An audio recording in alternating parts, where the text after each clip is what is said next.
Today, I'm interviewing an amazing expert on astral projection, Robert Bruce. How are you doing, Robert Bruce? I'm good, thanks. Thanks. Can you introduce to the audience who you are, please? My name is Robert Bruce, and I'm the author of several books on astral projection, energy work, um, practical psychic self-defense, and other things of that nature. Yes, thank you. Um, Astral projection is like one of my favorite, if not all time. It's how amazing that our body can do these type of things. Can you tell the history of how did you like get started into astral projections? When I was 4 years old, I how do I say this? I'd had a series of events. Now, just to qualify that, many years ago, I undertook a practice. It took a couple of years to recover my early memories. And I've pushed my memories back to even before I entered my mother's womb. So I've got very good recall of certain events like this. As I say, I was probably 4.5 years of age, and I I started getting these episodes of paralysis and vibration, which is like a buzzing from head to foot, a very uncomfortable sensation this was. And then one night I had one of these episodes, and there was always an intense light coming from above my right shoulder. And one night, I know now, that I actually turned without physically moving inside of my skin in my etheric body. And I managed to turn my body around and look at the source of this light. And what I saw there was a large insectoid type ET. And this looked a lot like a human-sized praying mantis sitting there. And there was a ball of light beside it, about the size of a basketball, that was glowing and pulsing with this creamy light. And I looked at this, I'm just a little lad, gobsmacked, and more than a little bit frightened. And the ET, big triangular head with big eyes, looked at me, noticed that I was looking at it, reached out and tweaked the light, and boom, I'm out like a light. Now, shortly after that, probably I think it was like the next night or the next week, I got into bed and I started to buzz, but this time a fairly comfortable buzz, not a normal vibration, and I just buzzed out of my body and float and astral projected into what I coined the term the real time zone, which is like being a ghost in the real world. And that started it. I mean, my first night out, I think I floated through my house, feet first, as if I was in bed. And it was like my whole bed was going with me. There was a 2-story house, and we went, through the upper part and down the stairs. And then I was back in my body. And this happened a few times the first night. And it happened the next night, and then every night for many, many years. This was happening multiple times a night. And in that time, because I'd never been exposed to any information about astral projection, I didn't even know the term. And when I tried to tell my mother, as mothers do with young lads like me, they kind of pat you on the head and say, "Good boy, have another biscuit." They feed you. So, yeah, because you don't have the words to explain it, and so they smile at you and just pat you on the head and feed you again, you know. And I got really fat. I was inquisitive.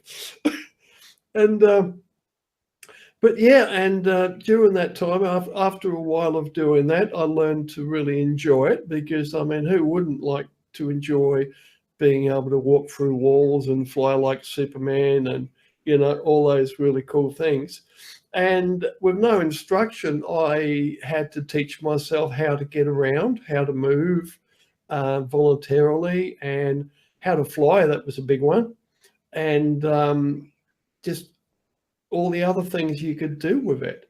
And this continued, and I learned to actually induce it even back then, but it was so fluid and easy to do. I would just have to lay in bed and, you know, think about the night before when I'd floated out of my body, and I should look up at the corner of the room, and think about floating up there. As many times I'd find myself floating in the room, or I'd float out and I'd be like a balloon floating around the ceiling, and I'd sort of crawl upside down through the house. I've no idea why. And but just thinking about being out of body would start to induce the vibrations, and I'd come straight out. And this continued probably until I was about 12, 15, I think it was. And then it eased away. I still dreamed a lot and other things than that, but I didn't rediscover astral projection until I was about 21, thanks to my mother. And I became a real bookworm, and my mother had a lot of books, and one of the books she had was a collection of books by T. Lobsang Rampa, who was an early writer on metaphysics and astral projection and things like that. And other books she had about astral projection, early ones by Muldoon and Carrington, and I'm sure you've come across those. They were written like 100 years ago. And I started reading those, and I knew I could do it, because I'd had thousands of astral projections. But I discovered then that learning how to do it manually, to actually like sit down or lay down and put yourself in a state to induce astral projection, was a whole new ball game. And it took me probably about 3 months because I had to teach myself how to achieve an altered state, you know, deep physical, mental relaxation, and also, you know, everything you need to know. That was the hardest thing, getting to hold a stable, altered state, deeply relaxed state. And then using simple techniques like rolling out of your body type thing. I managed to induce my first astral projection. Well, first manually induced astral projection. And as an adult, I found the first couple of astral projections I had, the exit out of body sensations were extreme. They felt life-threatening. I mean, they were absolutely major. If you can imagine, it's like being strapped to an industrial concrete vibrator. The buzzing was so strong. My heart was doing like 500 beats a minute, and it felt like it was going to explode. I had this continual falling sensation, and it felt like I thought I was dying. But I had this little bit of belief about the stuff I've been reading about it, saying, no, this is supposed to happen. I didn't know it would be this strong, but I'd been told about some of these things before. So I persevered and kept my cool, and then I buzzed out of my body. And once I got to that bit, of course, as soon as I started to leave my body, all the really heavy exit sensations stopped. And I just buzzed out of my body. And from that moment on, I knew what to do, because I'd had a lot of experience with it. But the first couple of times I did it, they were very intense, but then my energy body adapted to what I was doing as an adult. There must be a difference between astral projecting as a child, which seemed a lot easier, than as an adult. Maybe it puts a lot more barriers in the way. Yeah, I was gonna ask you when you had, you know, it's because I had the similar experience as you when I was a kid, but it's more, I would say, intense and more scary. But at that time, I didn't know it was astral projection, right? You know, people, you know, all the world have like weird terms, or they think it wouldn't be astral projections, right? So Well, you tell most parents, and they'll think immediately demonic possession or something like that, and they call in a priest, or they forbid you to leave your body, or something. They overreact generally because they can't connect with it, and it scares them. It's understandable. yeah, so I remember I know now it's actually astral projection, but it's almost a similar experience as you. I would be sleeping on a couch, right? And it would be facing a kind of like a huge window, right? And I woke up. I thought I woke up, but I tried to scream for my mom. I couldn't. I thought I yelled, but I couldn't like I hear, and I tried to move my body. I couldn't move my body. So I was like, I thought, what was going on, right? Because usually it's the same thing. Like when you start to astral project, you hear noises, and I thought I was going crazy, right? Usually Hmm. when I'm into, like, let's say I'm really sleepy and I go to this like really deep sleep or whatever, tired, I can hear noises, right? So I would look up around and I saw this thing, right? It's a bloody skull, and I was so scared, so I try to close my eye. A So I closed, skull. and it woke, and it touched me and said, "Wake up, wake up." And so I was so scared. I closed my again and said, wake up," until something weird happened, right? And I somehow, you could say, astral project out of my body. I could see, right? I astral project out of my body, and I elbow the bloody skull. And after that, I woke up. That Hmm. was that was scary, but I know now that was astral projection. And one Yeah, example. it was. But if you look into that, I like to analyze things like that to see what's happening there. And it's important to know because people who are listening to this could get the impression. I mean, you were you had a bloodied skull in your room, a very scary item that's like animated and waking you up. But that would be a manifest. This is like a program built into the universe. And when our energies and intentions reach a certain level, we activate those programs. And that sort of a program, there was a program in the collective which is designed to help us astral project. And that will often manifest as scary things because fear inducing items like a bloody skull make a very powerful memory. It's like fear creates a strong memory.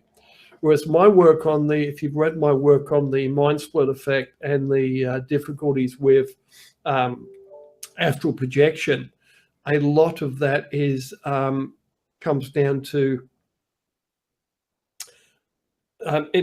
inducing. Sorry, I was just interrupted. A lot of that comes down to the fear by design, creating a powerful memory in you so you won't forget it. Because without the fear involved, if you had just a nice little astral projection, it would be very unlikely you would remember it. And it threw me. But there's various other programs you'll encounter as well, various initiation type tests and programs, and that which will be activated through your actions, intentions, and particularly your energies. So the fear-inducing one is extremely common. People have these very scary experiences.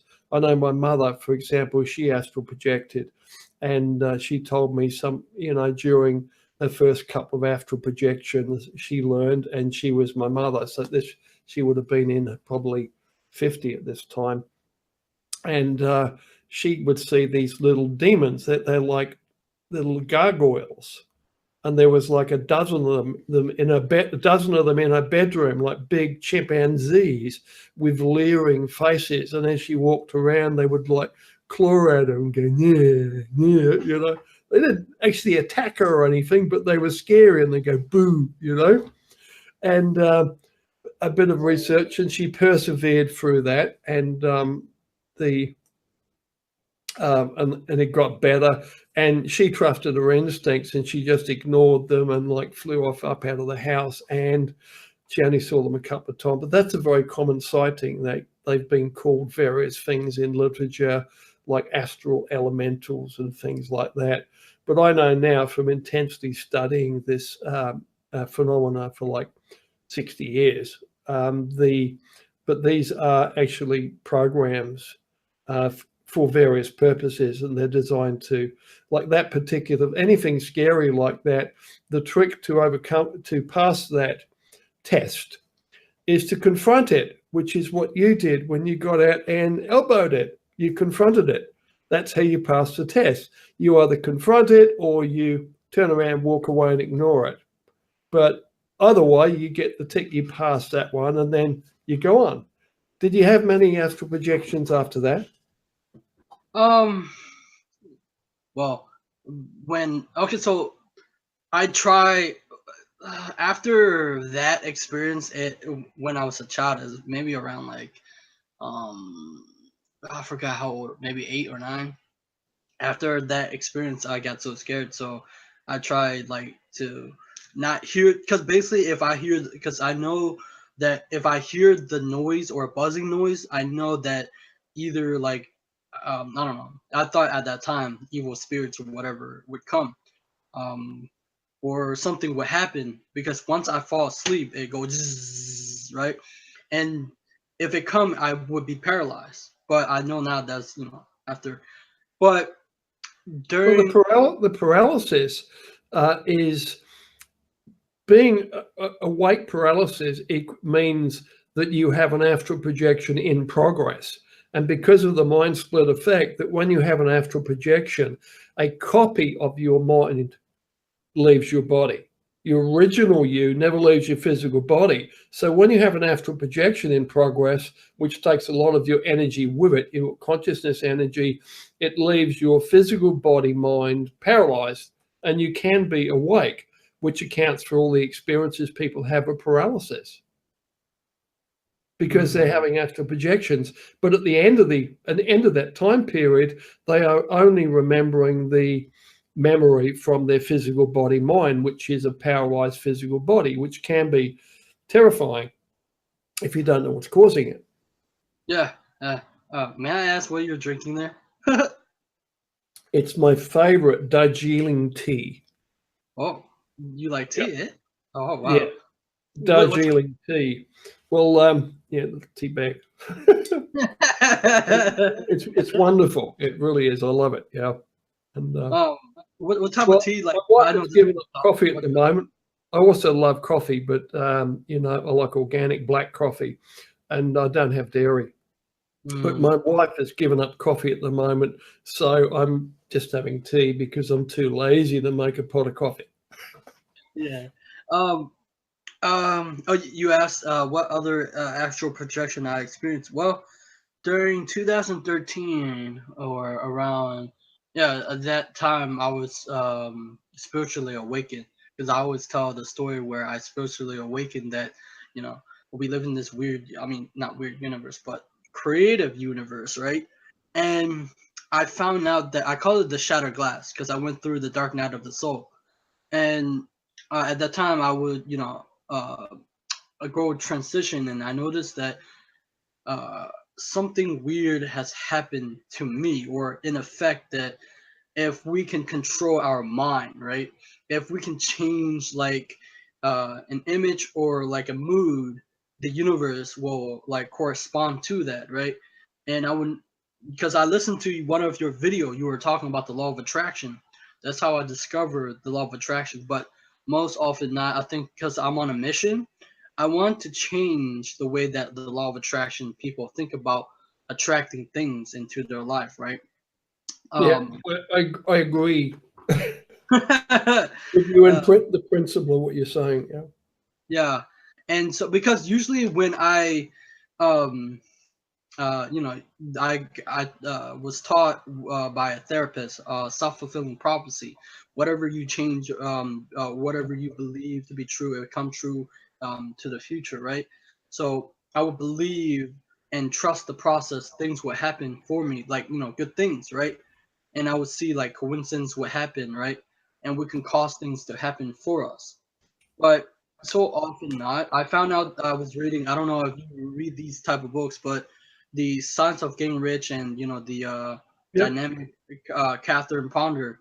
I noticed a connection. Because I reread it to do because I do book reviews, and I noticed it said you have to take personal action or some type of action. And usually when I take the action, things just come, right? And that's why I try to get people to go take action, because people like wait for things to happen. I mean, uh anyway, I remember I was trying to explore my psychic abilities, or at that time I tried to, because I noticed weird things are happening to me. I was trying, read my aura, because I listened. You were talking about auras. I would see. I remember one time I was sleeping, and my best friend would come to get me, and I saw an alien head, but I didn't know what it was. So we at that time we were going on a trip for Six Flags. So we went to Six Flags, and I saw a alien. It was a ride, and I saw an alien head, and I was like, "What's going on?" But anyway, I listened to these videos or like audio on YouTube, and you were talking about try to do like out of body experience, or roll out of your body. I tried that. It didn't work. I don't know how, because I got scared or something. But I remember one time, one amazing experience I had. I wanted to do it again. That's all I want to know.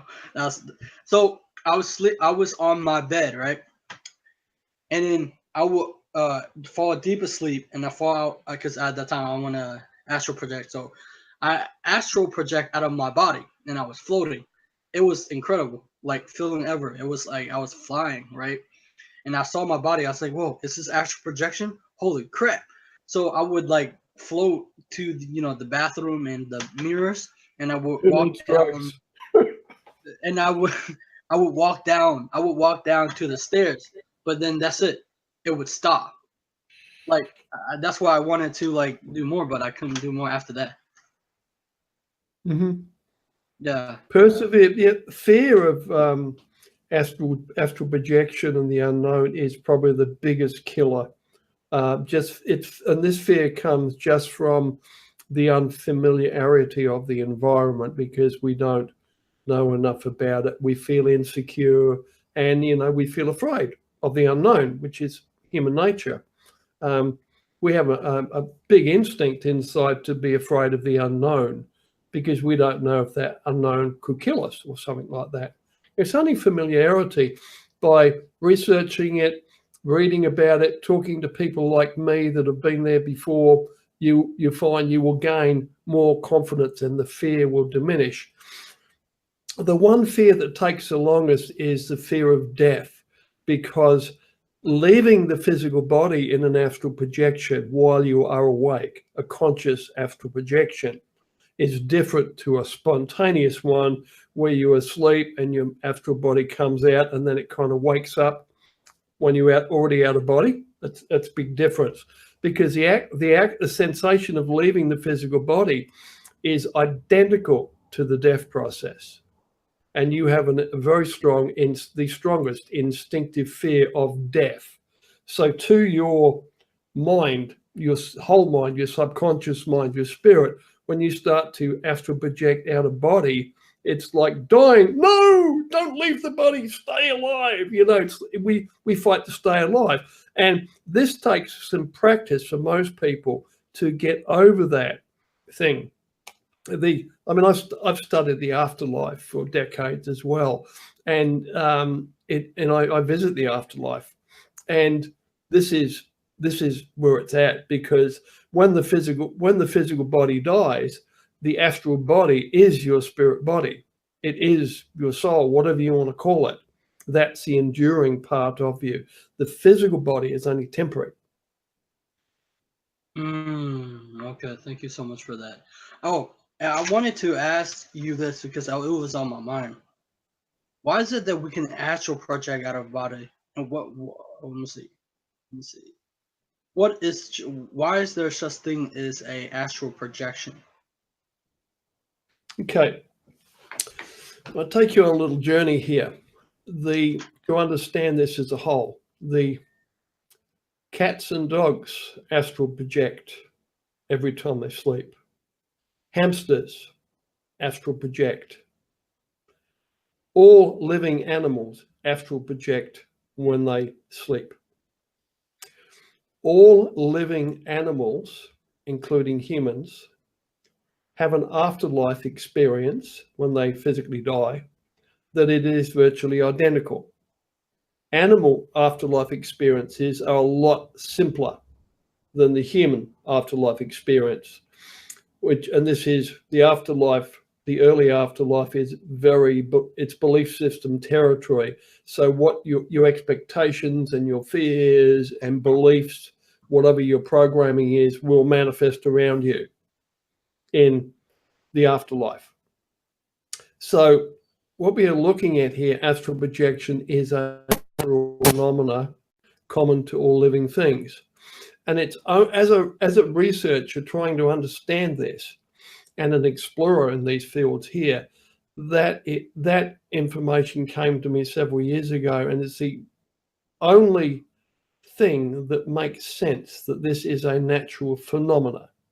Now, we human beings, given our nature, we overlay onto these things, we put layers and layers of beliefs. Religion comes in here and this, and next minute you've got this whole hierarchical structure where you've got spirit guides and angels and all this sort of stuff there, and there's some purpose and structure and meaning to it all, when in reality, like I discovered when I used to astral project, I mean I still do, is when you get out of your body, you'll find it's a very quiet place. You go looking for this structure, this organization that's supposed to be running this, and there's nothing there. This is a natural phenomena. And I know that when I astral project in real time here, and if I go out of the house into the neighborhood, my pets, my cat and my dog, come with me in their astral forms. I have an astral dog and an astral kitty, and they come with me, just like in real life. If I go for a walk, they would follow me through the forest as I walk in nature. I have personally observed hundreds of dogs and cats while they astral projected, because on the other side of the coin, I meditate a lot. And when I meditate, I gain astral sight, where I can see into the astral dimension around me. And I've often witnessed various cats or dogs that are asleep in the room with me. And I watch them come out of their body. It's like steam builds up around their body, and then this steam form floats up out of the body in the shape of the dog or the cat. And then it takes off and behaves like a cat or a dog. I've also observed a hamster doing that. I've observed horses and various other animals, even birds. Now, as far as I can tell, to extrapolate from, I'm talking about hundreds of observations here. As I said, it makes sense that this is a natural phenomena, because the information I was given that dropped into my head, trying to understand the universe we're living in here, the realization was too simple to be easily grasped. 4 words: I am an animal. In fact, I'm the apex predator on this planet. Human beings can do anything, eat anything on this planet. There's nothing we're afraid of, unless you get caught out in the jungle without a gun or something like that. Or you know, and sharks occasionally. Yeah, I almost ended up being eaten by a shark once, but very big shark. Yeah. 2 miles offshore on my own, catch bag full of bleeding fish around my hip, and a 20-foot great white shows up. Yeah. Oh. Yep. I got back to shore by the skin of my teeth. Yeah. Yeah. Kind of soured diving for me after that. It did. It was like, I remember a little digression here. About 2 weeks later, I used to love diving. It was my main, you know, not occupation, but thing I used to do then, is I went down for a dive on my own again, which I know is bad. And I dived out to a big bridge about a mile or two offshore, and I mistimed it, and I was only halfway back when the sun went down and it got dark. So I'm diving in the dark by the rocks, getting back to shore, and then something bumped me on the side and slammed me into the rocks. And I'm thinking, after the shark experience like 2 weeks earlier, it's like, oh no, my leg's gone, but my leg was there. And then out of the gloom in front of me appeared this gigantic face of this huge sea lion that was, you know, looking at the fish in my catch bag strapped to my hip as well. And again, I went, duh. Got back to shore and washed my wetsuit out for obvious reasons. And yeah, but I kind of gave up diving after that. It was like, you know, where were we? Sorry for the digression. It's okay. That was like very scary experience, but for mine isn't. I mean, mine is not scary as yours, but it's still scary. I have a. Yeah. No, things like this are absolutely terrifying when they happen to you. Like waking up in your bedroom with a floating bloody skull or an ET's head floating there, disembodied. That's really scary stuff. That's brown trousers times scary. Yeah. Well, I mean, when I was a kid, I have experience. But I guess I never told this to my audience before. When I was a kid, right? I think around I was like 10th grade at that time. I was still in elementary school.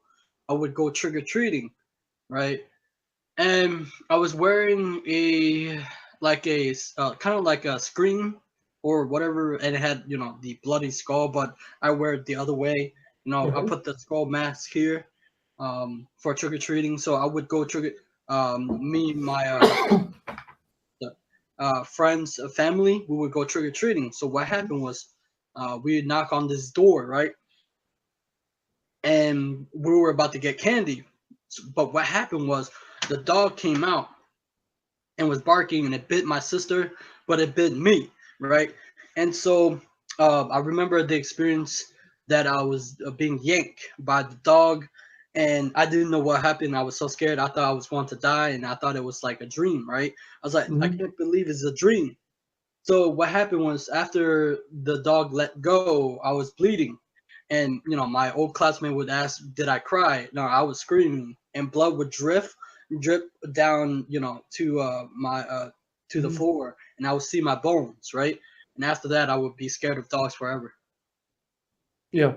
But no, we were at the you can see the psychological implications here of the symbology in your early astral projections, the bloodied skull and the ET faces, and that, you know, your subconscious could have a field day with that being attacked by a dog during a Halloween outing. You know, the associations are there. What do you mean by association of there? Can you explain? Well, you say you were actually attacked by a dog, weren't you? Yeah. In real life here. During a Halloween outing, when you were wearing a mask, like a bloody skull type mask, and there was real blood there, your blood pouring out, and a very scary incident happening there, which could create an association in your subconscious mind, so that when you start having an astral projection, if your higher self is trying to cement the memory into you, so you're going to remember this. Keep in mind, you astral project every time you sleep. if you look at the many, many thousands of astral projections you've had that you have forgotten.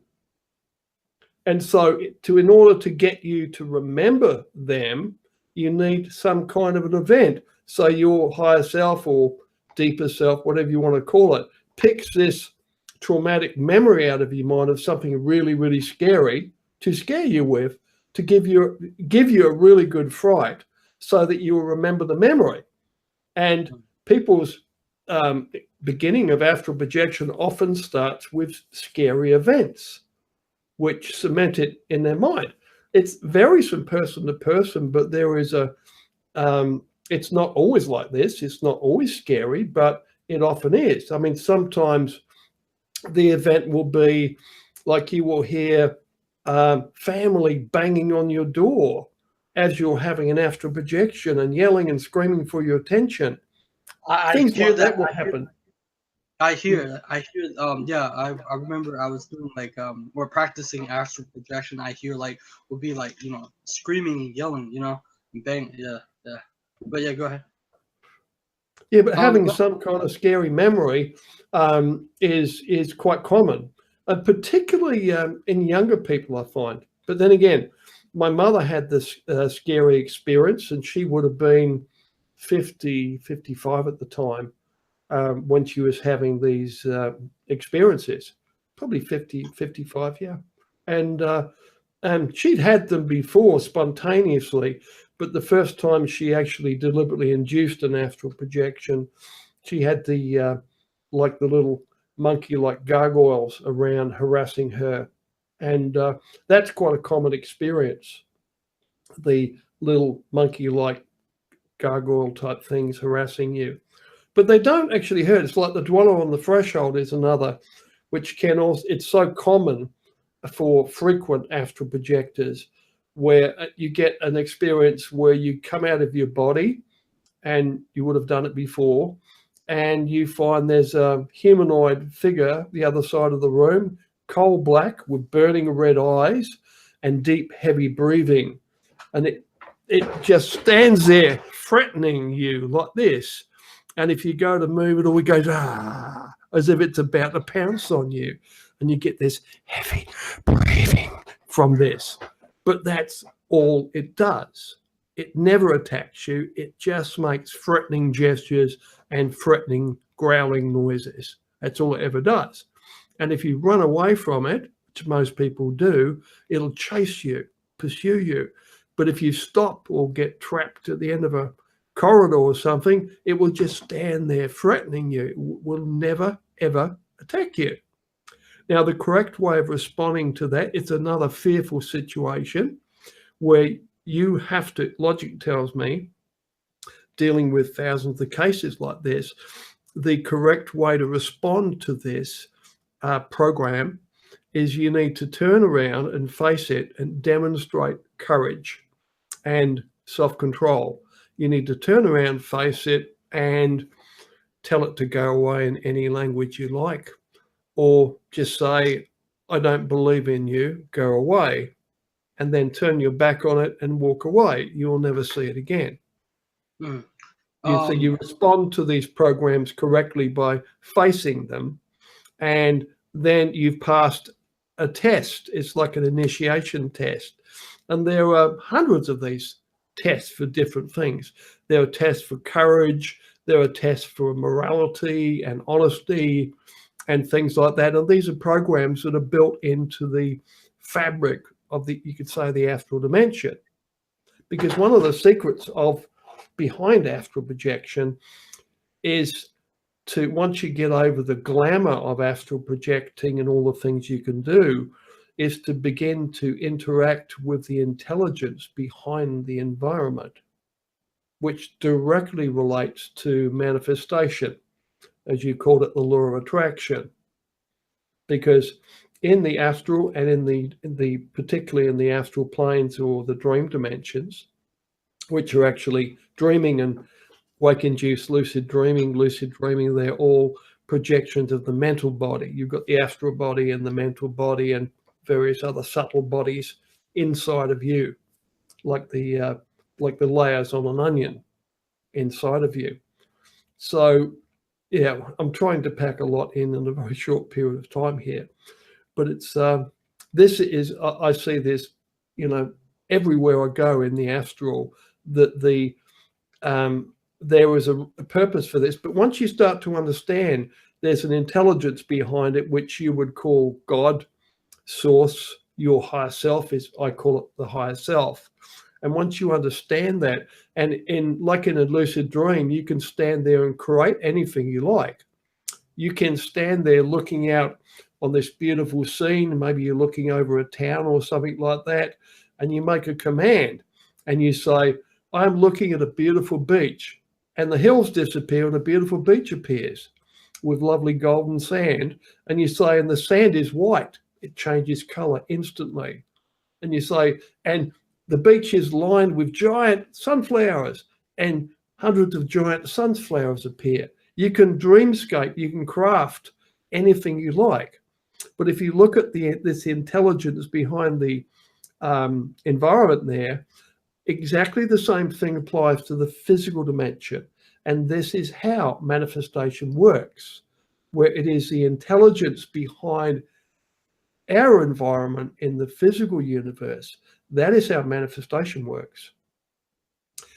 And this is how I use manifestation, and particularly affirmations, spoken aloud affirmations there. Now keep in mind, the manifestation is the underlying principle of all systems of magic.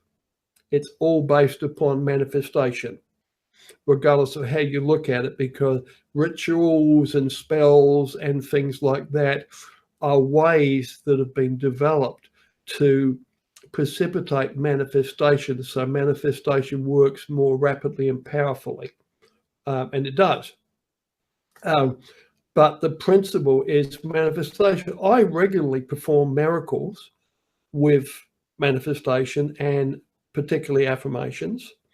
But more importantly, my students perform miracles using affirmations and manifestation principles. Miracles of attracting wealth and partners to them and jobs, things like that, but also miracles of self-healing as well. A story I'm fond of telling, a short version is, I was coaching a young man from an Arab state about 12 years ago, I think it was, and he had a medical condition. He had varicose veins of the testicles, which is an ugly and painful condition, thick ropey veins and that. They hurt all the time, and he had to take painkillers and anti-inflammatories and that, and he was facing high-risk surgery. Now, he came to me about this, and I coached him in how to use manifestation to heal himself. And using my author-like powers, I browbeat him into committing to doing like 16 hours of affirmations a day, spoken aloud.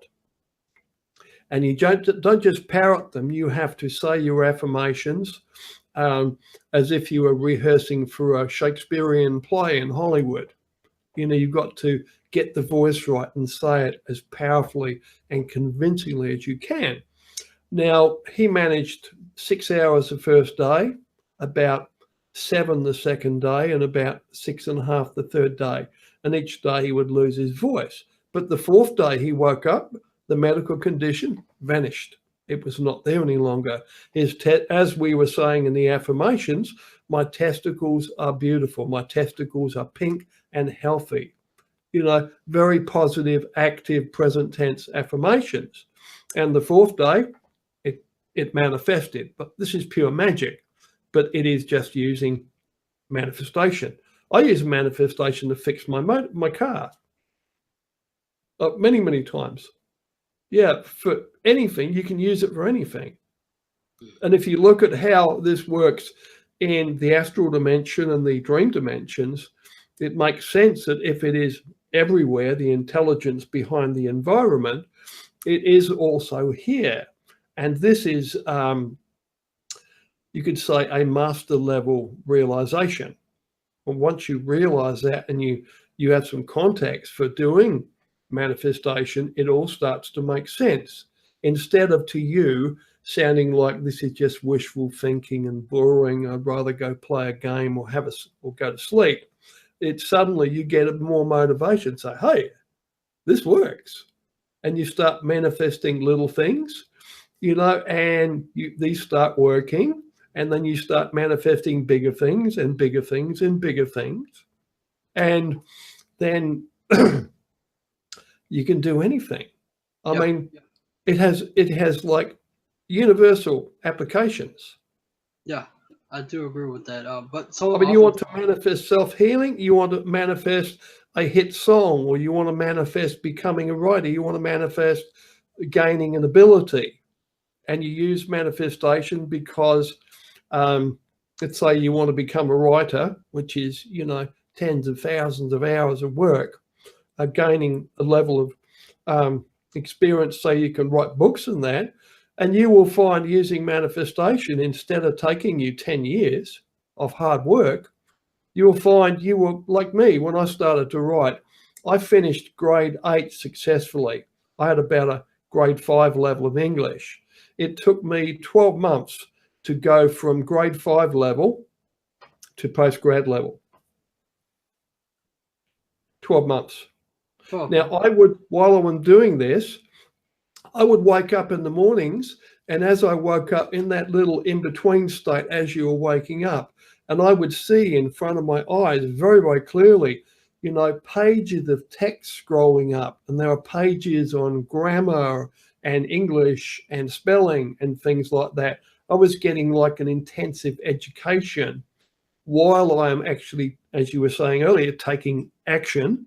I'm actually trying to learn how to write. My mother's teaching me. But in 12 months, I went to quite a high level of writing ability. I you like can do that. You can do that with music, guitar, musical instruments, because normally it takes like several years to get to a good level with a musical instrument. Using manifestation correctly, you can do that much, much quicker. You can do it in a year. Wow, that's so cool. I like anything. How this works, the intelligence behind the environment, it flows through you if you're open to it, and it flows into your interest, whatever your passion is. So if your passion is astral projection, you start using this. I use this as one of my primary tools for teaching astral projection, is to get people to speak aloud. When you speak words aloud, you vibrate the voice box here in the throat and activate the throat chakra, and you project your words onto the astral level. Your higher self, the intelligence behind this environment here, is a lot more receptive and proactive on the astral level. So by saying the affirmations, you're communicating more clearly with your higher self, with the intelligence behind the reality in which we're in. Right. Thank you so much for that. As you were talking, I was like, wow, that's pretty cool. You were scrolling in your pages, but also I think also what get trapped, some people is they only manifest small things, right? But they never try to manifest the bigger things. And as you were talking about magic, and I had all the thoughts, because I always say that my friend, right, my best friend, he gets scared of astral projection, right? Because I think that most people, because they put scary movies, and they would put astral projection as evil, or if you astral project, you whatever go to hell or whatever. But I said that's some BS, right? And yeah, in capitals. Yeah. And as for you were talking about the test, right? I had one night. I was sleeping and it was pitch black, and then I would notice there was a being, right? I guess you were talking about a program, and then it was testing me. So I was like, go away. And so it would for a while it would go away. And I was thinking about because one of the thing that I was gonna ask you is about lucid dreaming. I had one lucid dreaming, but I wasn't so sure if it was lucid dreaming because I was being chased, right? I was being chased by a person, and there was a huge car. Now this is a dream, and I was trying to thinking, because I knew that it was a dream and I was in a dream, and I was like, crap, I don't have anything to, because I was trying to run away. So there was a car there in the view, right? And I was trying to unlock it to get away. So I was like, I imagined myself having a knife and try to unlock the car. Well, in my imagination. What is that actually lucid dreaming? And why do we have this? And why is it that That's there? another test.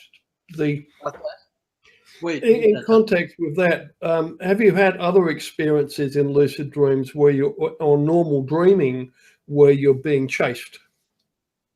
I have no idea. I mean, I was being chased many times, but I don't. Okay, yeah. Well, being chased is one. Now, okay, let's give you a little bit of context here. My mother had dreams of being chased by a bear, a giant grizzly bear, throughout her entire life. And when she started to astral project and learn about those sorts of things in her 50s, she learned that she should turn around and face it. And she did. Turned around, stopped, control your fear, turn around and stop and say, go away, bear, and leave me alone. And it did. Now, I had a very similar experience. I was chased for years, several years, by a bear in all different contexts. It would be all different time periods. And it's almost like I'm looking back into other lives of myself. I mean, in one of them, I'm like a French trapper in America carrying a muzzle-loading musket, and I've got this giant bear starts chasing me and that. And this continued on until I'd learned a lot about lucid dreaming in that, and I learned you had to face it. Now, I was doing a lot of experiments in my youth with lucid dreaming, and I've learned how to create things. So I got out of body into a lucid dream, and I created heavy machine guns and RPGs and all kinds of weapons there, and a little bunker. And this giant bear was approaching me as usual, chasing me. And I started, shooting it, rocket launchers and the stuff like that. And I was hurting it, and it almost got up to me in its attack. And then it fell down dead in front of me. And I'm like, I've used up all of my astral ammunition. And it's like, and I'm going, wow, I finally defeated it. And then the dead bear moved and it morphed into a T-Rex. Bigger, much bigger. And I'm going, this isn't fair. And I grabbed my shotgun because I had to run. This thing could really move faster than the bear. And I ran away and I found a slit in the rock that I could fit into, and it led into a cave. And I got into there thinking, this T-Rex is way too big to come in there, I'll be safe. And I got inside the cave, which is like a gallery, and the T-Rex flattened its head, elongated its neck, and extended itself into the cave. And then it's standing there, and I'm looking at the floor of my shotgun, and the T-Rex is looking at me, looking at the shotgun, and going sort of, go on, play the game. And I had a lot of experiences like that until I learned to literally just walk up to the T-Rex and say, I don't believe in you, go away. And turn your back, which is important, and then walk away. It takes a lot of courage to do that, but that solves the problem. You just have to demonstrate, one, that you have courage, and one, this is demonstrating that you are awake, that you are spiritually awake, conscious, and in control of yourself. I mean, the true meaning of courage and bravery is not to have no fear. It is the ability to control your fear and to keep control of your mind and suppress that fear.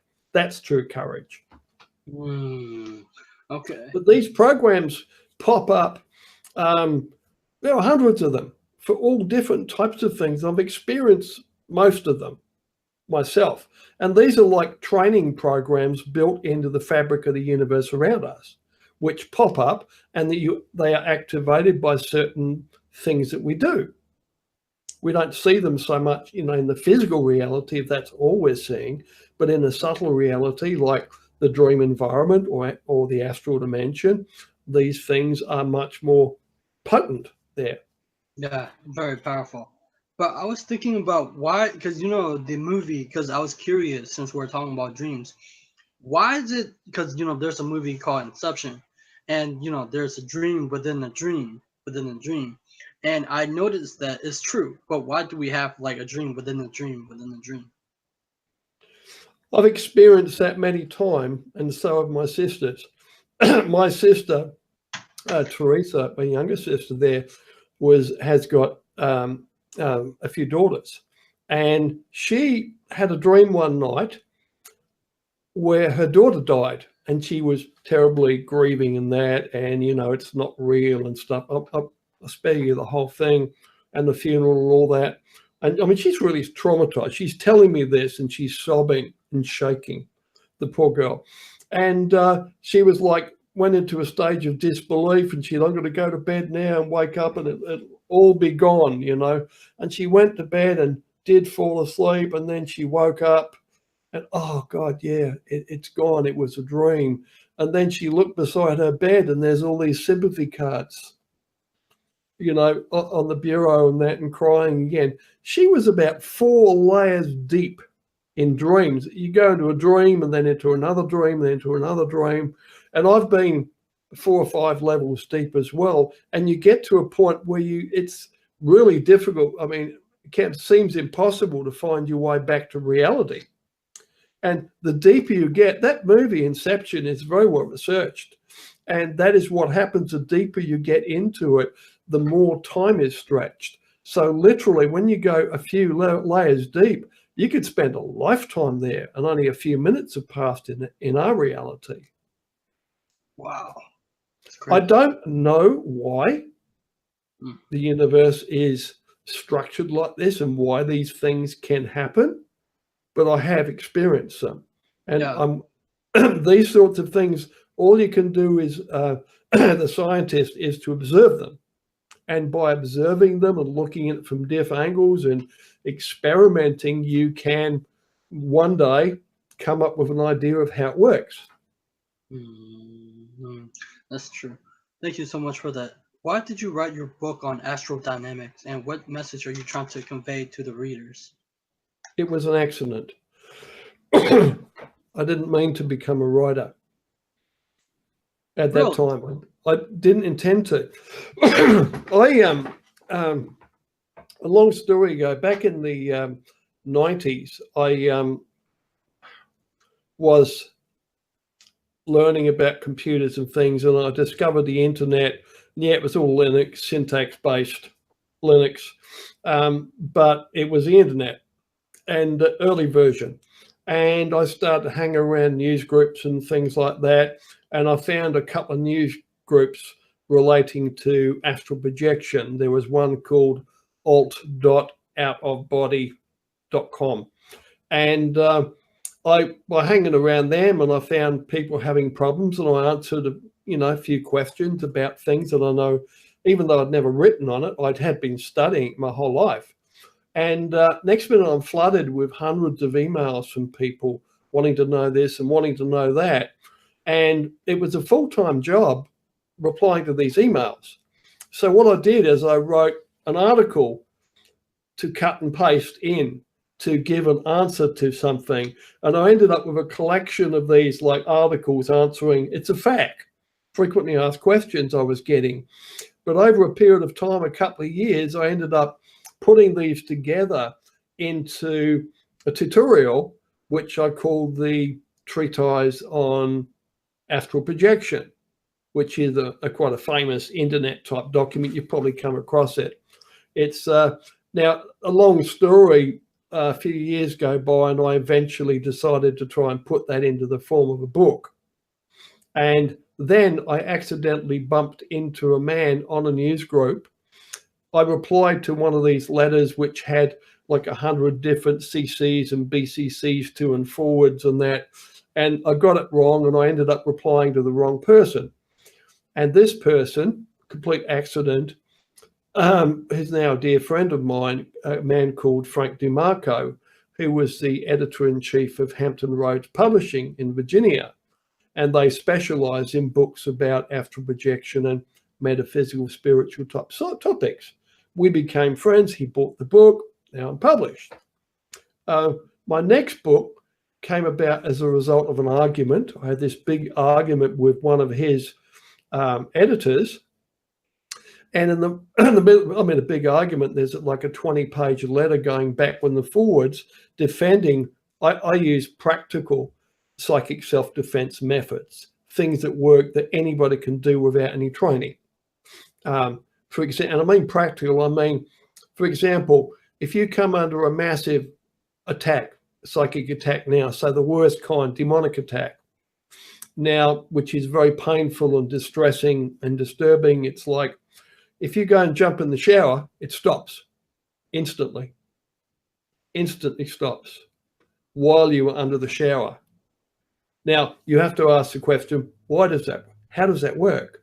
Why did it stop? You come out again, it might start up again. You go back in the shower, it stops again while you're under the shower. In fact, it's quite common for people who have psychotic episodes to be found under the shower. You've seen that in movies, it's that common. And you find a person might have been there for a couple of days, in the shower for a couple of days, because you might be having a psychotic episode, but if you get you didn't know this beforehand, but when you get in the shower, you find you get in the shower under the running water, it stops. And, hey, my mind feels okay now. You're no longer having the problem. You get out, it starts up again. So you get back in the shower, it stops again. You work it out pretty quickly.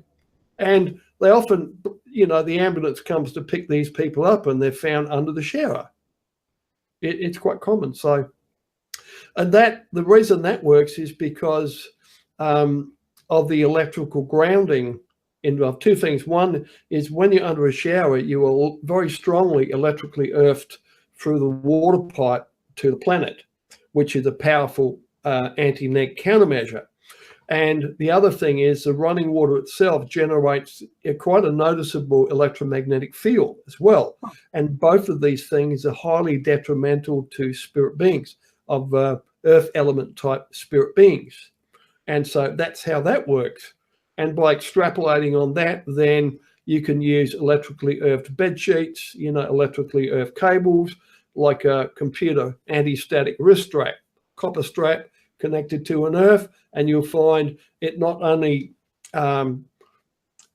kills the EMF exposure, which could be high, but it also protects you against negative entities as well. So anyway, at the end result of that argument, I'm banging the table saying, if I did this, I'd do it that way. We completely disagreed about self-defense methods.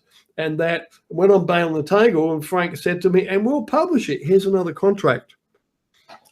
And so both of my first two books were, you could say, accidental, but they weren't. You can see the machinations of my higher self here, getting me on the track. And the third book I wrote, Energy Work, and the fourth one, Mastering Astral Projection, they were both deliberate.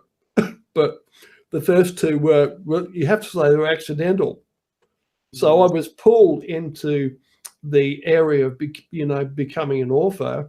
I was pulled into it because this is who I am. The way my mind works, and sharing these things and investigating these things is woven throughout my nature. Well, I'm glad that you're doing this. Thank you so much. Thank you. By the way, as we mentioned that, I have a book out. My second one is called The Practical Psychic Self-Defense Handbook, published by Red Wheel. But I have spent the last 2 years creating a video-based program based on the same thing, and it's called Defense Against Dark Arts. And that is on my new website, which is astraldynamics.com, which we completely replaced 2 days ago. It's now a state-of-the-art, very simple, easy-to-use website, very powerful.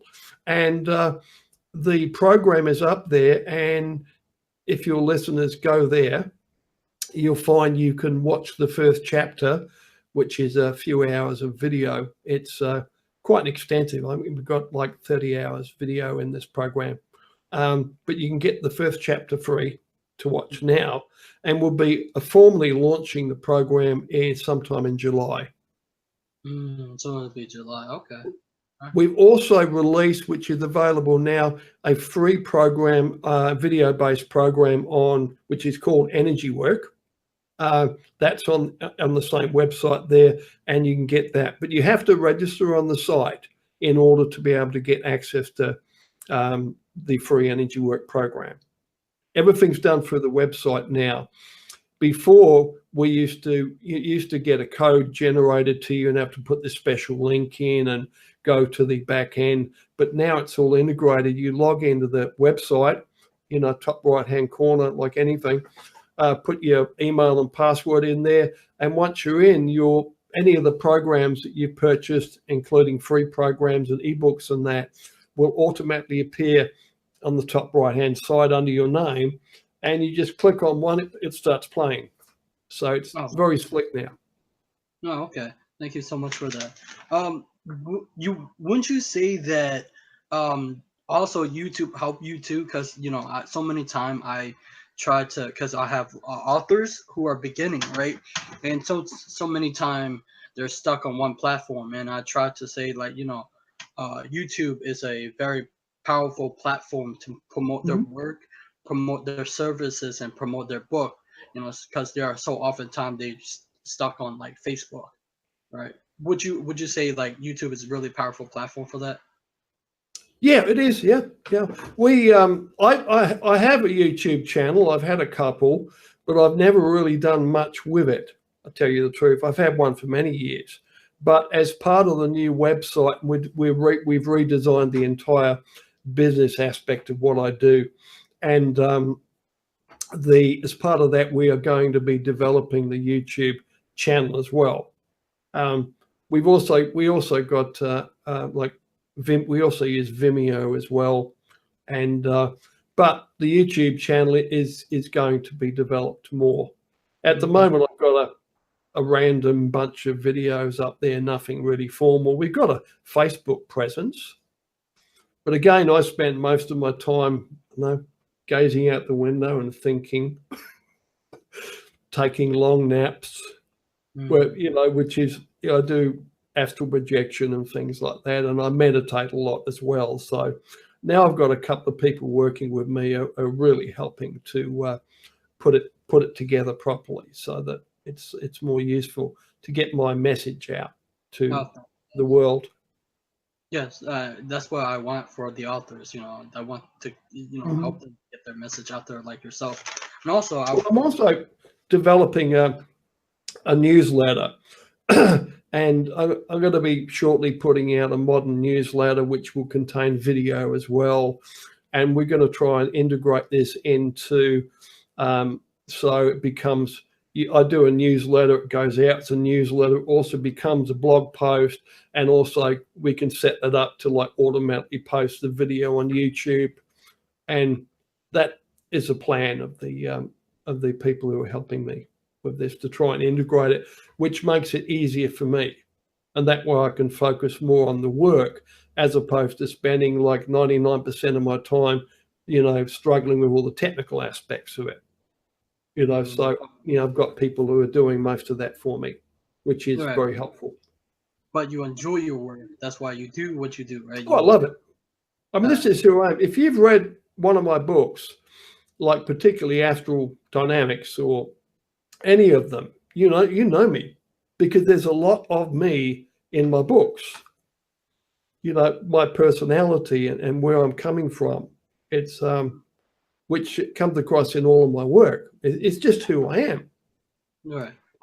I just can't be otherwise. Right.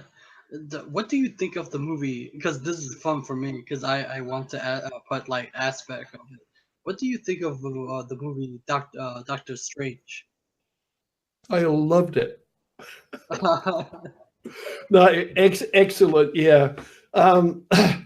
I mean, they do things like astral projection and stuff in there, which is all good. Now, keep in mind, the writers behind movies like that, like the writers behind Inception and lots of other movies and that, they do their research and they get their ideas and that from people like me and other authors in this field as well. They research it, and because the truth is a lot more interesting than making something up. It is like astral projection is really quite a lot's known about it, and so they use that. It gives their movie more integrity as well and more power by using things like that, and it's also really cool. Yeah, yeah. Because I was during the talk, you were also talking about magic. Do you watch Harry Potter or read Harry Potter stuff? I'm just I curious. loved Harry Potter. I loved it. I've watched his series 2-3 times over the years, and yeah, no, that's really good. I mean, there's elements of truth to it, because whether you're approaching the greater reality, I'll call it, from a magical perspective or from a more scientific perspective, regardless of your perspective, the environment you're approaching is the same. You just get a different view of it. And you may have different beliefs in that while you're going in there, but we're playing in the same playground. Reality is what it is, and so is a greater reality. But because it's very responsive to thoughts and beliefs, it will tend to wrap itself around your beliefs to some extent. So if you don't have any beliefs, like me, really in the start, I've tried to take a very objective approach to things like this. It's if you can hold that without forming beliefs, you can learn a lot more about it. And I mean, currently the world probably knows about the greater reality, the greater spiritual reality, probably 1%. I probably know 10%, but there's still 90% of it's unknown, which is really good. That's the exciting part, because that's like saying we've only discovered 10% of the land masses in the world. So I mean 90% unexplored countries ever, in the world. That means there's a lot of stuff to explore, which is exciting if you've got the explorer gene in you. You seem like a very curious person. I was thinking about as I was listening to you, because not many people like to read, right? You say you do a lot of research. What type of books do you read? Well, not so much. I used to do a lot of research, but going back I used to read like a wheelbarrow load of books a week, at least one book a day. And that's from the time I was like 7. I was a real bookworm. And, but probably the last 15 years, I don't read that much now, because I'm more into the direct exploration side of it. I do read an occasional book, but I don't read a lot these days. So I've read things like The Power of Now, The 4 Agreements by Don Miguel Ruiz is a masterpiece. I highly recommend that book if you haven't read it. The 4 Agreements, have you read that? Oh yeah. I have it on the shelf. You got it, yeah. By the way, that one, The 4 Agreements, and another one of his called The Voice of Knowledge, which is wonderful.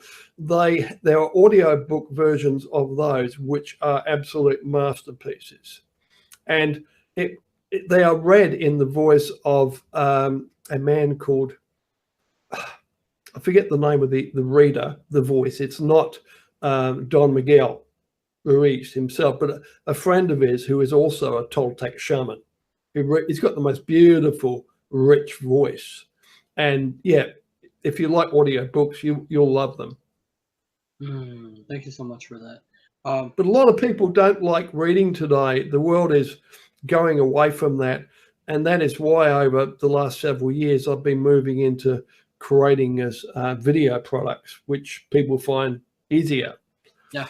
And I mean, they would rather pay hundreds of dollars for a video program than read a book. Yeah. They would.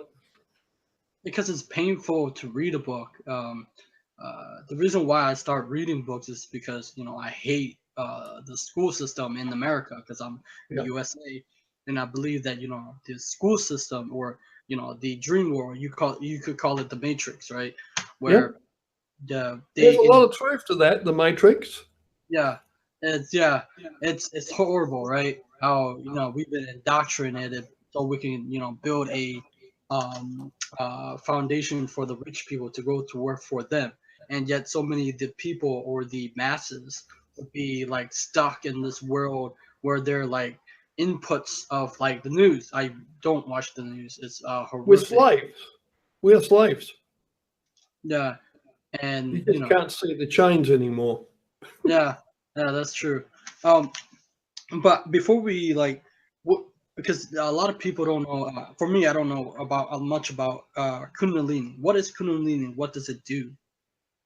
Well, Kundalini is, I have a video-based program. I decided to do the video program before I'm going to write a book on this, which will be called Kundalini Dynamics. But Kundalini is a spiritual evolutionary mechanism which is built into human beings on the DNA level. And it's an incredibly sophisticated mechanism, and there's nothing more powerful than this. And I have to say, because of the, you could say, reptilian nature of Kundalini, in the sensations you get and the phenomena associated with it, I would have to say that this is way too sophisticated and old to have developed in what we're allowed to believe that humans have been around like 10,000 years or something like that. But I would say, you know, hundreds of millions of years of development for this, because if you study Egyptology, for example, and you look at Egyptian artwork and icons and stonework and that, you'll find the Kundalini cobra is everywhere. You know, the typical Kundalini cobra. Now, I've spoken with authors about that, and I've been told that, you know, that is symbolic. The Kundalini and the raised hooded cobra is symbolic of Kundalini. And I've had personal experience with this because I first raised my Kundalini 30 years ago and hundreds of times since. And I have to disagree with that, because the cobra is an actual physical sensation. It's not symbolic, because when you first, you could say, raise Kundalini, you feel like a physical snake as thick as a man's forearm pushing itself up through the central channel, like 3.5 curves on the inside of the body, and then up through the head. And then you get this big sensation of this huge hood. It's like a 4-pound steak hanging up over the front, just like a cobra's hood, to the bridge of your nose. And it feels exactly like a snake has moved up through you, a very physical sensation. You do not want to be homophobic. And coils up through you and comes out like a cobra. It's a physical sensation. And there's nothing subtle about the experience. But I do know that Kundalini is not a do it once and you're done. You don't have a Kundalini awakening and then you're done. That's it. You've now evolved. You have just entered. It's like going from primary school to high school. You know, you're going to a whole different level of learning with a whole different set of factors to work with. And every time I raise Kundalini, it evolves and becomes more profound in certain ways and expresses itself in different ways. But it's the ultimate experience. But I got an extensive video program on that on my website, astraldynamics.com. Okay. To get plugged in, so. As because, you know, I want to write a book. For anyone who is beginning, how do you begin? Because you said your book was an accident. How do you begin, writing, and after that, publish? Well, the only way to learn how to write is to write a lot. Now, reading helps you. I'm sure you are capable of reading if you want to. But writing, writing is a completely different skill from reading. Now, you have to write a lot, and it's like learning how to play the guitar. You start out, in a couple of weeks, you can learn how to play a couple of chords, but it takes like years, many years, to be able to play decently. This is how writing is. You need to write a lot, and you have to learn when you're writing to use good grammar, because you need to reprogram yourself with the ability to write. And if you're writing, you need to use good grammar, so it's clear and understandable. And, I recommend people, if they do a lot of texting and internet communications, to stop using those shortcuts words and to actually use good English to write, because you are programming yourself to use that. And in time, you develop that flow of words and that turn of phrase, which is you program yourself with this so that you can write lucidly.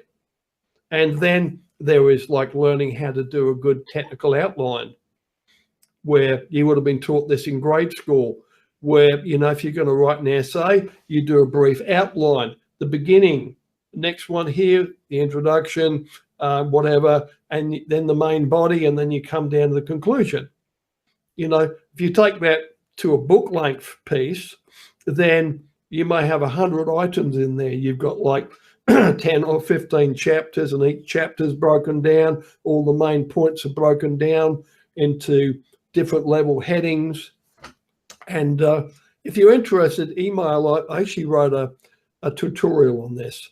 It's like, 10 pages long, which shows you how to do a technical outline and how to learn how to write. It's quite simple. You can go and do a university degree in this, but you still won't be able to write unless you write a lot. Now, you don't need much beyond a grade 7 level education in order to write. You can use a keyboard. You can use a pen. These days, you can even use speech to text and just speak it aloud, and have the computer type it out for you. But you've got to learn how to write, and the writing is up here. So you get that flow of words and turn of phrases in order to express your ideas. And that is where your own, if you are focusing on something, your own genius will start working through that. Okay. And it will evolve through that. If you're a musician, it will work through your music, particularly if you're using affirmations to help with that process. Okay. Thank you so much for that. What is your definition of winning? And what does success look like to you? Winning? Yeah, winning, it's like, so I believe that it's because I listen to sides where spiritual people believe like winning competition, but it's not. Winning is however you see it to be. So what is winning like to you? Sorry, I dropped something. Winning, I think in the only real context I could take that, winning involves self-knowledge, self-mastery, which is all self-knowledge. The wisest words ever spoken in this world were by Socrates. Man, know thyself, which is all about self-knowledge, about knowing how your own psychology works, knowing why you do this and why you do that, and your motivations, knowing your own psychology. That is self-knowledge. And it's also called mindfulness meditation, because mindfulness means that you are present.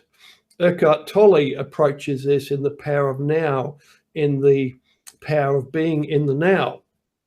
which is to be mindful. And he talks about presence, which is the sensation of presence, which is a very real thing.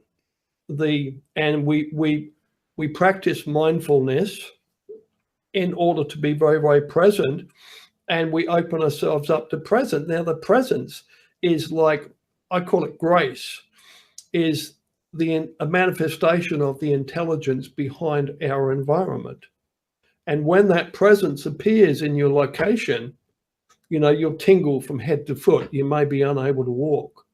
It's like a very powerful presence.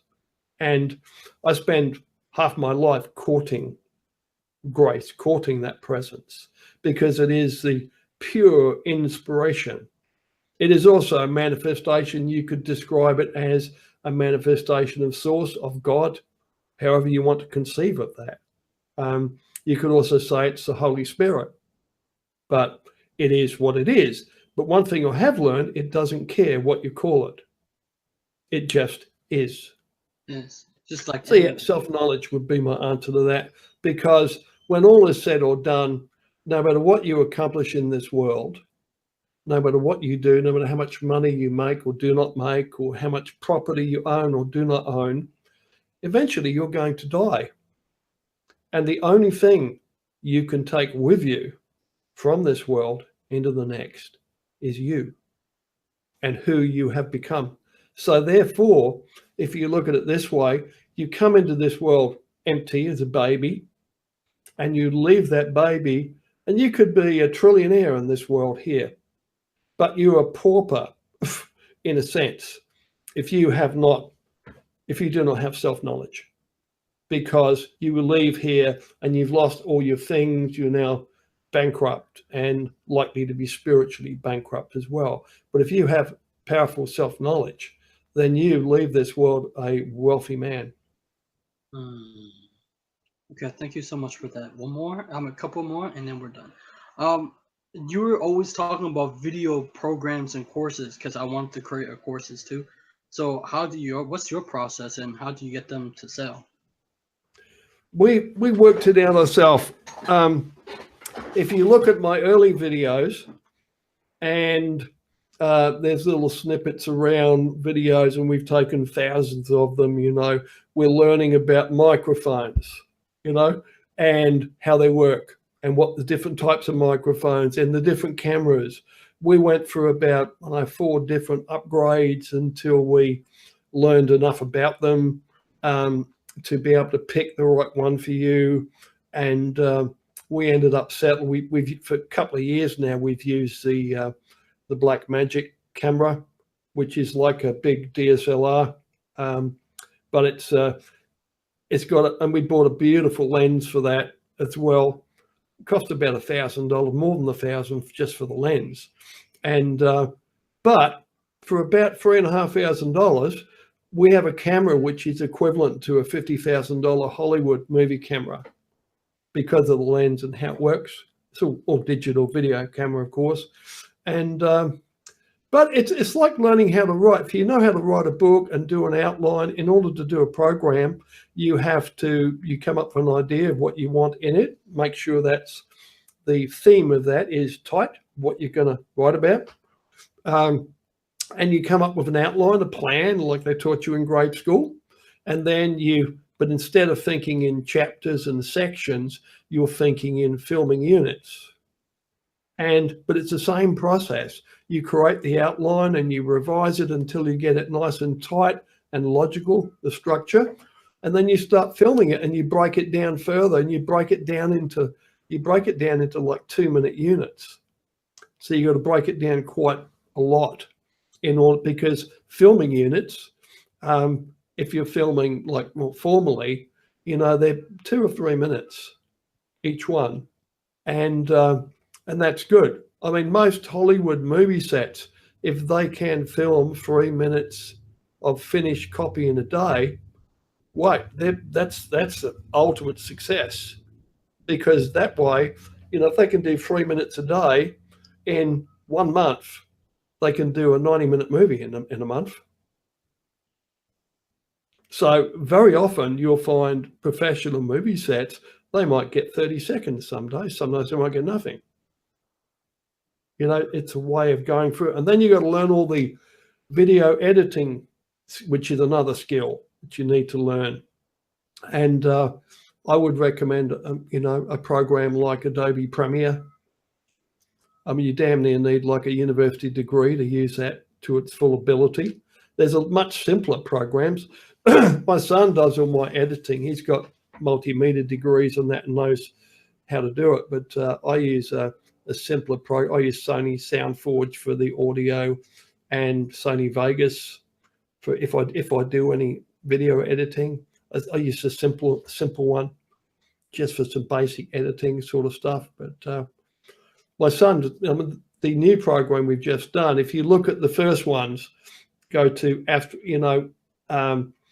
Manifestation and Self-Healing is one of our programs, and you look at the quality of that, and then look at Astral Projection Mastery, and then look at the next one, Raising Kundalini was our last program, and you can see the quality of how it's done gets better every time.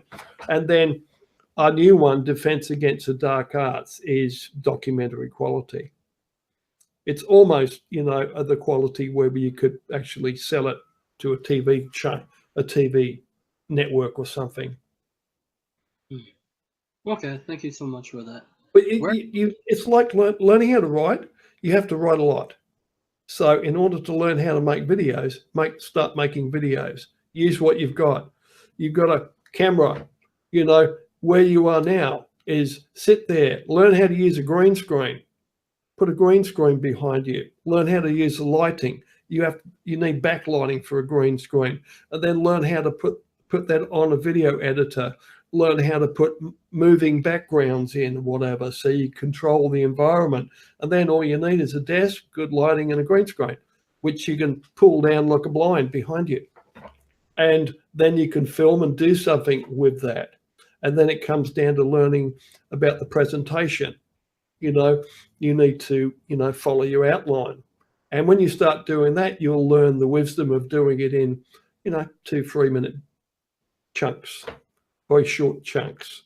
And if you want, depending on the quality you want, if you don't care, you can just freewheel like we're doing today.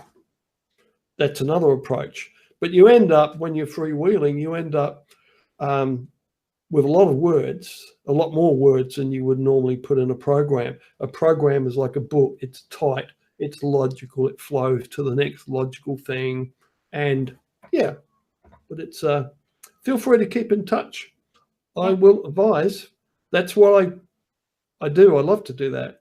Whether I'm advising you on writing or, you know, or program making, or whether I'm advising you on how to die, the afterlife, and things like that, or whether I'm giving you advice on cooking. You cook? Oh yeah, I'm the head cook in this. My wife is only allowed in my kitchen under supervision. She can cook very well, but damn the mess. Yeah, so. Okay, but also, how do you get it to sell, like the program? It's like getting a website to sell. It's called SEO, search engine optimization. There are programs you put in the back end of your site, and there's a lot to learn about how to get the search engines to bring your site up, as you know, on the first page of the search results under your keywords. But selling programs, you need to get a website, and you need to develop a presence like you're doing on YouTube. And what you're doing now, if you've got a regular channel, is working towards that, because you are gaining a presence. People are getting to know you, and how many people you have in your mailing list and things like that. All of these add up into a formula. Whereby if you wrote a book, for example, if you approached a publisher, and as long as of course the box is to tick with a publisher, there's probably a 2,000 to 1 for every book accepted in the world. 2,000 are submitted, and they accept like 1 out of 2,000. And the yeah, but all these things, and then of course there's more marketing. There's various techniques for using to sharing and link exchanges and all the things on websites. But if you approach the publisher with a book, and let's say you've got 100,000 people on your newsletter and watching your YouTube channel, that's a big tick for a publisher, because you have an existing market, which they could then pretty well say, well, we can sell 100,000 copies, and then advertising and word of mouth will enable us to, and that's a significant number of books, even if they could sell 10,000, if the book's good, that's getting the word out there, and word of mouth will start working and your sales will increase. But if you don't have that, a publisher would say, it's a great book, we really love it, but how can we market this? How can we sell it? If they can't sell it, they won't accept it. Right. And it's understandable. It's all quite logical. Yeah, that's why I've been trying to tell authors that they're trying to promote their book. Because they have to have a presence, but not always on one platform. Because I feel like they're stuck in one platform and not using YouTube to its full advantage. Because I'm a consumer for YouTube, right? And I know about a search engine for YouTube and SEOs and stuff like that. But all the authors, beginner author, they're not paying attention to YouTube. And that's why I want my message to get to them. Where we can find you on internet? And you will find me at astraldynamics.com.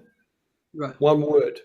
That's where most of my stuff is. You'll find me if you do a search on my name. I've also got a big blog, a private blog with thousands of entries and stuff in there, but there's a lot of information on my site. I also have an installation, which is the big V-Bulletin forum with several thousand members, called astraldynamics.org. And that's my free community site. I've got loads of articles and tutorials there, and it's quite a busy, very friendly. I've got some really good moderators there, discussion forums where they discuss all my main topics. Kundalini and astral projection, energy work is a big one. These are all of my fields are all connected together, even practical psychic self-defense. I mean, it makes sense that you should learn the basics of that. In a sense that it makes sense that you know a little bit about first aid. So, I mean, it's like knowing that if you have a cut artery, put pressure on it, it stops. It's like, that's just basic practical first aid. It's like if you burn yourself, put it under the water or ice straight away, cool it down. Things like that, practical. That's what I tend to focus on. But everything is doable. And one big thing you've got in your favor is you're young. That's wonderful. You can have an exciting life, because look, a very important thing to understand in life, when you talk about success and that, when will I be successful? Where just say you've got to spend several years building your internet presence and developing skills of writing, presenting, camera and stuff, all the stuff you would need to learn, or you attract friends that already have these skills. You attract someone that's really good at video editing, and someone is really good with using a camera and this and that, that's another way you get a group together as well. But while you are developing it until you become successful, you're living the journey. This is the fun part. The most fun part of your life is the journey. It's not where you get to when you arrive at your destination. It's you get there. It's all the steps and all the things that happen on this long journey. That's the real fun part. And when you get there, you get to take a little rest and bathe in your success before you identify a new destination and a new journey. And then you start out, because you learn in life, it's the living of your life every day, which is important. And that's that's like the meaning of life, is to live your life and to focus on the journey and not the destination. Yeah, so many people don't take this first step to get there. I'm enjoying interviewing so many authors like yourself. It's fun. It's really fun. And thank you Yeah, so I'm much. glad you enjoy it. That's a really good indicator that you're on the right path in life. You don't know where it's leading you, but if you're having fun doing this and you're not having fun doing everything else, then your higher self, life, intelligence, everything is pushing you. This is the way for you. It's like a lot of gurus and that say, follow your bliss, follow your happiness. And if you do that, you can't go wrong. Because you could spend your entire life doing what you love and really enjoying it. And at the end of your life, you might be a complete and utter failure, but you've had a ball being that failure. So the actual success part is very subjective, because to you, you've had a really wonderful life doing the things you love. And it doesn't matter whether other people like it or value it or not. You're the one who is valuing it. You're the one who's having the fun.